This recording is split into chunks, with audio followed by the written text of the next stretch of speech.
1, 2, 3, 4, 5. 1, 2, 1, 2, 1, 2, 1, 2, 1, 2. Shake!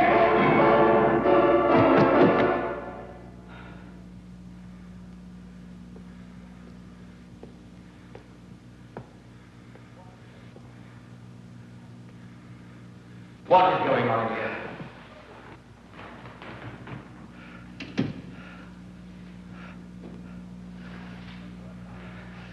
Maria Pilz. I've shown her 1,000 times, and she still doesn't understand. You shouted at her in front of the whole company. Why not? You let Stravinsky shout at me. What, am I so different from him? I'm the choreographer here. If I'm going to get this ballet done, I've got to do it my way. Unless, since you're so creative, you'd rather do it yourself. Come back here!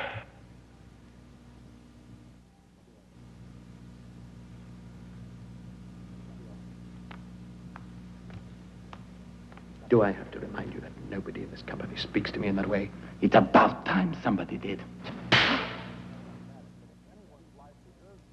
Yes, it's a little melodramatic, but if anyone's life deserves to be portrayed as melodramatic, I suppose it must be Nijinky's. This is standard show business biography for sure, but I got caught up in the story of an artist in conflict with his manager, and although I know the film has some faults, like Leslie Brown as Nijinky's wife, she's terrible in the film, I was never bored by Nijinky, and in fact, I did enjoy it. Well, I was never bored either, but what kept me from being bored was that I was appalled by how bad the movie was at times. I mean, Nijinky was the first great international ballet superstar. Diaghilev was the man who put ballet on the map in terms of an international phenomenon, and that's interesting.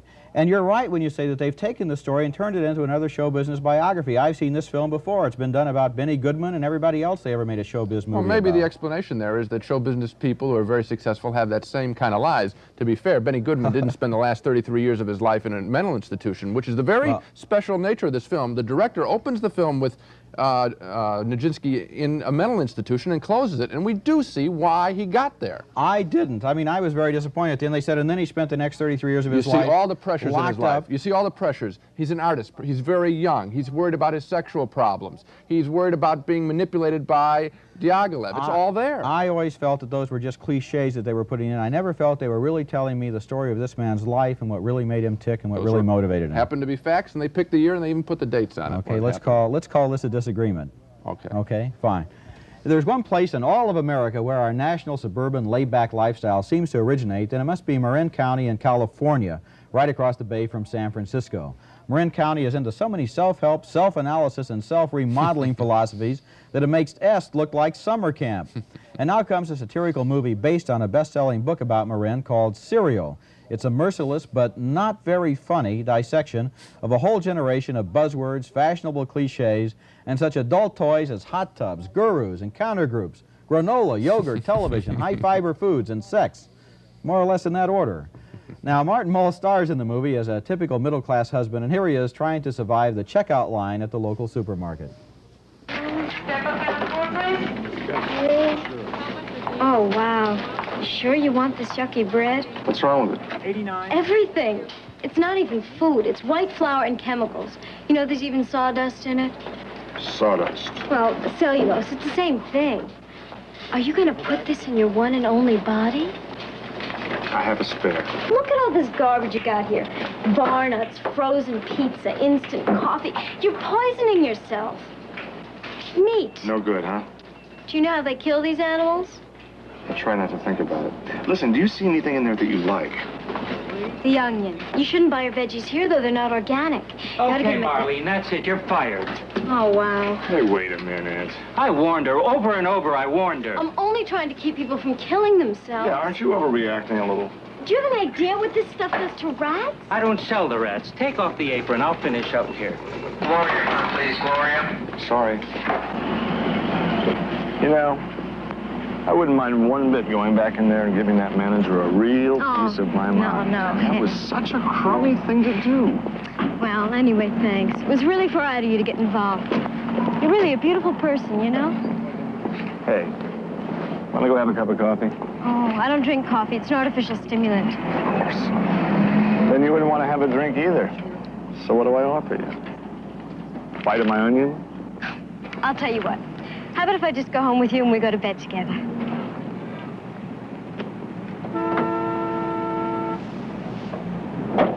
We could do that. Sure.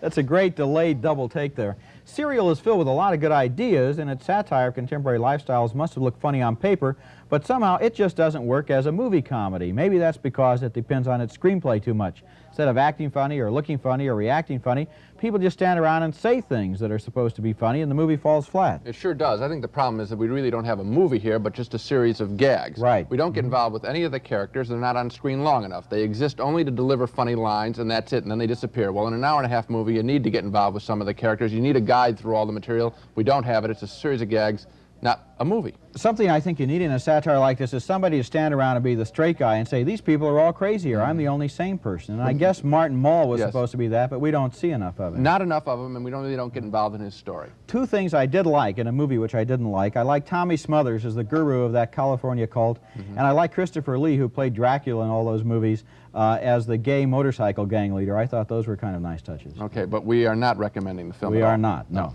My Brilliant Career now is a film that we will recommend. It tells the true story of a young woman in Australia who at the turn of the century has a revolutionary idea. She doesn't want to get married. She wants to pursue instead a career in the arts.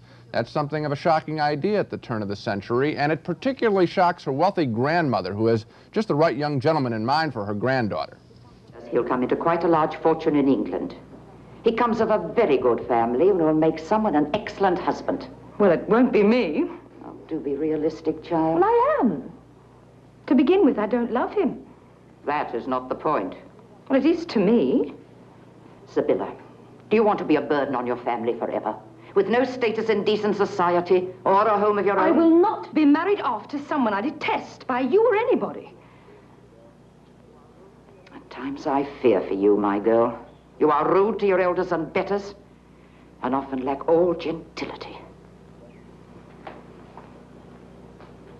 Very well. Though you may not be prepared to apologize to Frank, I expect you to apologize to me when you have regained your humor and your manners.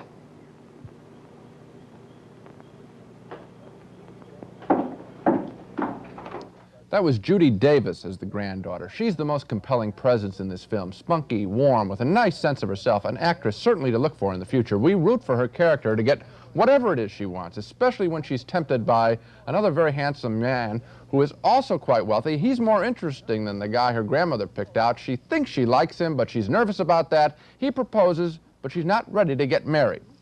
I wish I could help you. Could you?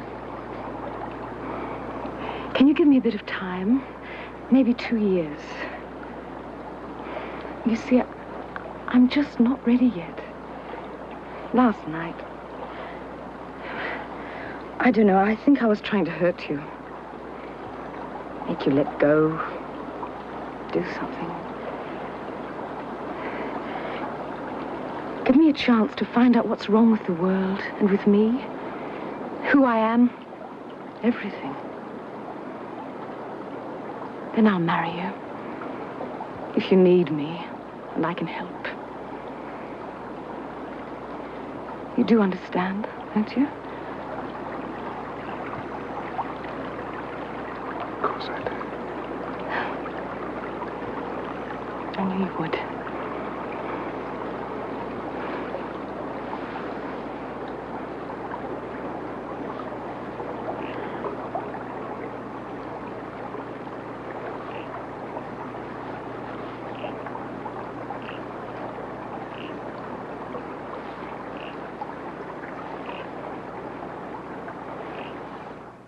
This, of course, is a very trendy subject, a woman pursuing a career instead of a marriage, but that isn't why My Brilliant Career is so good. It's the acting, particularly that actress Judy Davis, and also the magnificent Australian scenery.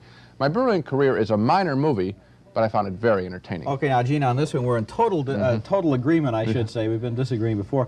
This is a wonderful movie, and I agree with you that it's because of Judy Davis, because this is a movie that has to sell us on the worth and the spunk and the value of this character. And a screenplay direction can only go so far, and then the actress has to step in and really sell us on her own worth, in a sense, by getting into the role. And I really loved her. I mean, I really was with her from beginning to end. I identified, and that, for me, made the movie work. Yes, it's a very simple little story. It's about one person and what they want out of life, and if you don't care about her, you don't care about the movie. She's very good, reminds me of a young Jane Fonda, an actress to watch for. Okay, we're in agreement about My Brilliant Career and also about Judy Davis. Our next movie is called Foxes, and it's about 4 16-year-old girls growing up in a middle-class suburb of Los Angeles. The movie stars Jodie Foster, who does a wonderful job of playing the one kid who has a little maturity, a little more insight into the lives that they're all leading, and she's sort of the mother hen of the group. When one of the girls can't wake up after a hard night, Jodie Foster takes charge.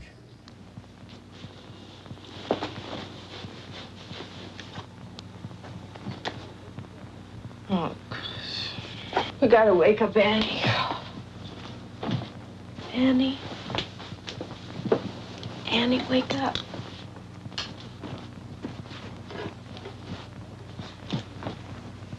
Show me the right way. You got me begging. Not yet. What do you want from me? Oh, I didn't even hear her come in. I was totally vegged. She was sick all over some guy's car. Yeah, for what? Quaaludes, beer, wine, some really heavy kind of pills. Poor thing. Teenage dopers. What a waste. Don't do that.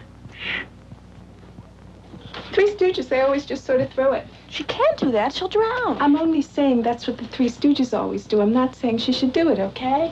Yeah, well, you know, she did just one more time. That's it. They're just gonna flunk her and throw her out in the street. Oh, forget it. What does that mean? I mean, what? Please. She doesn't care if she never wakes up.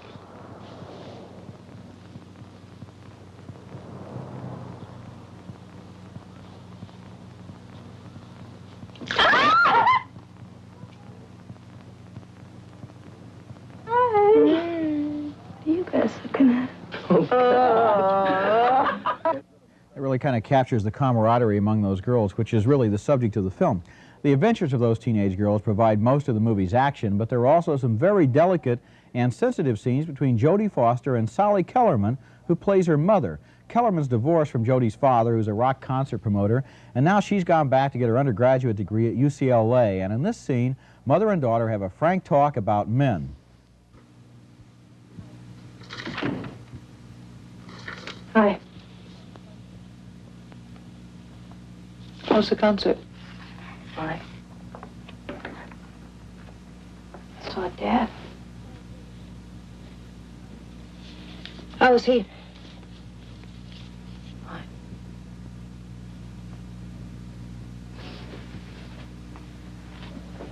What's wrong, Mom? I just read this freaking page 5 times. How come you're not asleep? Because I have a test tomorrow, and I study for my test.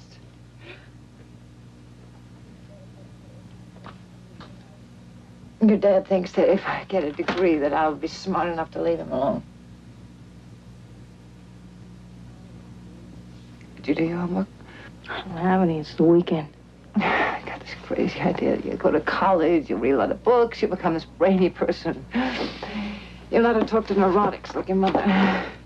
How's your friend? Sam? He seems nice. He's with his wife. Oh. Ex-wife. He's divorced. That's cool. He's taking me to lunch tomorrow. Did he take you to dinner last night? What does that mean? Nothing, forget it. I'm a 40-year-old woman. And I'm sitting here reading Plato again. It's insane. No, he didn't take me to dinner last night. And he didn't take me to dinner tonight like he said he would because his ex-wife called and he wasn't free to go. So he apologized. What for? Sure, I should have had dinner with him first and found out what his intentions were, if they were honorable or not. I was too busy throwing myself at some guy. Like all the other divorced, desperate UCLA undergraduates. But I did it because it felt good, because I wanted to. Okay?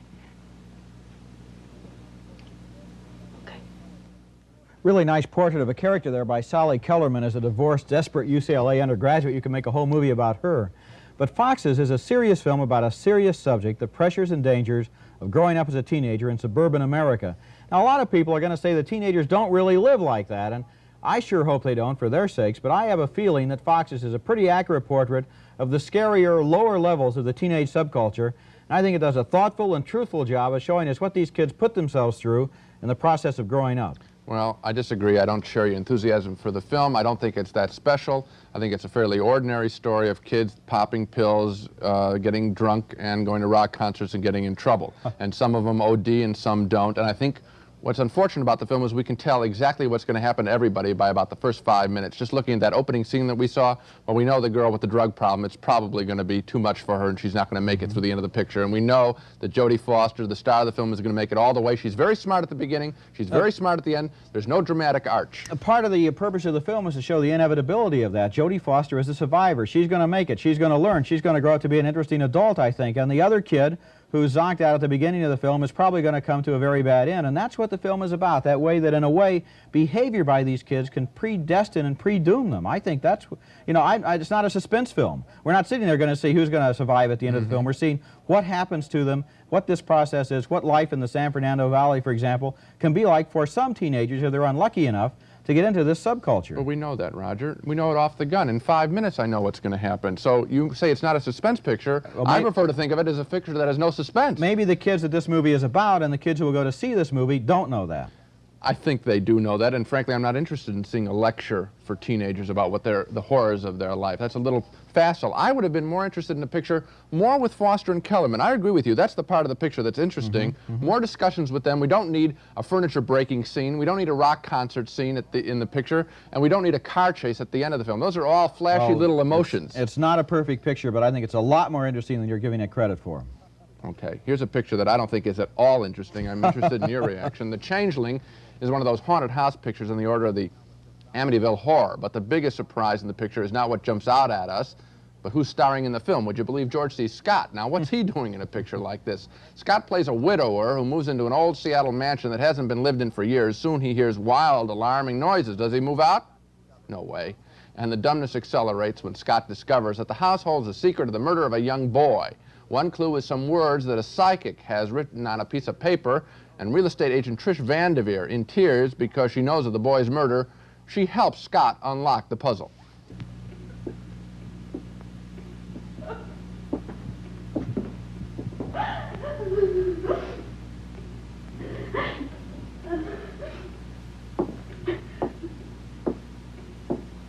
Sorry,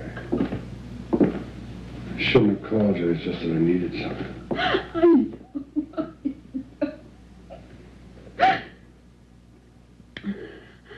I wrote some words on the paper. I wrote Sacred Heart.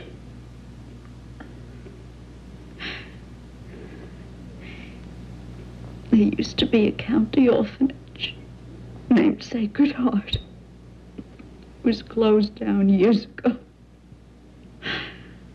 Orphanage?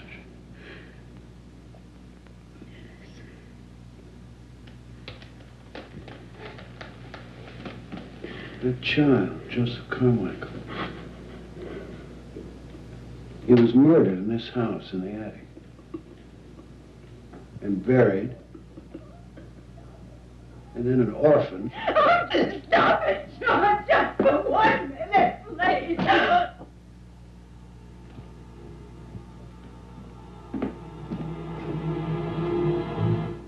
Oh my, they just saw the dead boy's wheelchair. Very dumb acting there, so stiff, so forced. We can't believe that George C. Scott would act so stupidly as he does in this picture, and in rejecting him and his character, we reject the entire movie. The Changeling is the waste of a very good actor. You know, Gene, I agree with you on this when you're right, and also about George C. Scott. I want to try something out on you. It seems to me that, in a sense, the problem with Scott's performance in this film is that it's too good. It's too subtle, it's too psychologically sound, it's too rational and laid back. And in a sense, in a haunted house movie like this, we actually need someone who will just wade in there and be more melodramatic and more hammy somehow to milk this material. The other thing that we need is a very clear delineation of good and evil. And we don't know how to relate to the monster in this picture, the boy in this case, because on one hand we feel sympathy, he's a dead little boy, he didn't do anything wrong. On the other hand, his ghost is doing something wrong, he's throwing all sorts of junk at George C. Scott, who's a perfectly good guy. So you don't know how to relate to the monster, and you wind up with a very confused picture of what should be a real slam bang, jump at him, scary. Maybe the basic thing that's the basic problem with the film is that it's too ambitious for its own good. Well, now here's Spot the Wonder Dog to put his paw print on some films that are absolutely no good. It's time for Dog of the Week, where we each pick the week's worst movies. Well, Spot, you really found a stinkeroo for me this week. My Dog is a schlock disaster movie mistitled When Time Ran Out, and time is about the only thing that doesn't run out during this turkey. It's about an exploding volcano that threatens to destroy a tourist island in the Pacific, and it was produced by Irwin Allen, the same guy who unloaded Beyond the Poseidon Adventure and The Swarm on us. They all have the same formula. A bunch of movie stars fleeing in horror from some half-baked catastrophe with time out for ham-bone romantic subplots. When Time Ran Out wastes the talents of good actors, including William Holden as a brave real estate investor who wants to evacuate the island. James Franciscus as a resort owner who says the volcano is only bluffing. Paul Newman is a courageous geologist who warns of impending doom. And Jacqueline Bisset, who's in love with at least 2 of them in this movie and maybe more. Now, the climactic scene has everyone creeping across a bridge over a river of molten lava while the audience makes bets on who's going to fall in. Well, who does fall in? Everybody except the Academy Award nominees. Nominated for other pictures. Yeah. My Dog this week is The Fifth Floor, the story of a young go-go dancer who gets trapped in a mental institution where she's abused by other patients and by the hospital staff, sort of a kinky one flew over the cuckoo's nest. Problem with this film is that it is just a cheap shocker that uses a psychiatric hospital to tease us with that old and sick standby, the defenseless young woman in peril. Haven't we seen enough pictures like that? Bondage freaks may enjoy it when the young woman is tied up in a straitjacket. That's the level of sick thrills in The Fifth Floor, which I advise you to stay off of. Well, so much for the dogs. Now let's take another look at the main movies on this program. Nijinky is the story of the great Russian ballet dancer, and Gene recommends that you see it. Yes. I voted no because I thought it was a better investigation of soap opera cliches than of ballet. We both voted no on Serial, the not very funny comedy about modern California lifestyles. 2 big yes votes, though, for My Brilliant Career, starring Judy Davis as a spunky and charming Australian girl with an independent spirit. Foxes was the story of 4 young Los Angeles girls. I admired its scary portrait of a teenage subculture.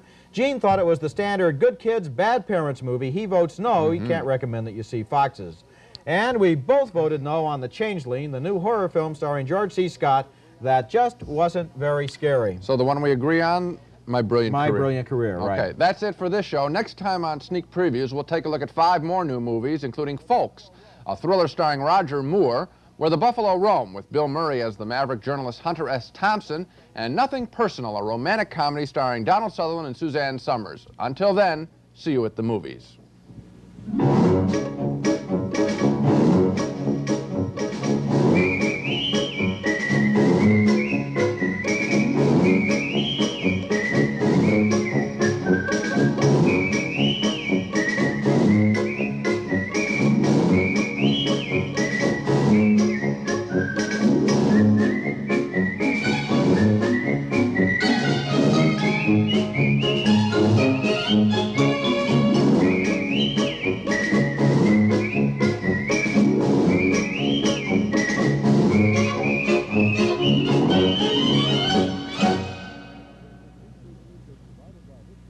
Funding for Sneak Previews was provided by this station and by other public television stations.